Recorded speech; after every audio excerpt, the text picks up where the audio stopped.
तर बीडमधील सरपंच संतोष देशमुख हत्या प्रकरणातल्या सगळ्या आरोपींना अटक करून फाशीची शिक्षा द्या अशी मागणी मनोज जरांगेंनी केली आहे आणि यासाठी राज्यभरात मोर्चे सुरू झाल्याचं जरांगेंचं म्हणणं आहे। शिवाय वाल्मिक कराडच्या अटकेनंतर आता कोणकोणते मासे आहेत ते सापडतील अशीही प्रतिक्रिया जरांगेंनी दिली।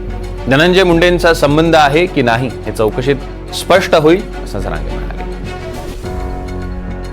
वाल्मिक कराडला 14 दिवसांची कोठडी भेटलेली आहे। पोलीस योग्य तपास करतील काय सांगा? 100% सोडणार नाही पोलीस कोणाला त्याच्या, कारण मुख्यमंत्र्यांचा सुद्धा तसा शब्द आहे। सगळे मध्ये घेऊन त्यांना कठोर कारवाई करून त्यांना फाशीपर्यंत नेल्याशिवाय मी हटणार नाही या शब्दावरती मराठा समाज शांत। याच्यामध्ये जे जे येतील ते मंत्री असो, ते आमदार असो, नाही तर ते राष्ट्रपती असो, सुट्टी द्यायची नाही। नसता महाराष्ट्र आम्ही बंद पाडणार।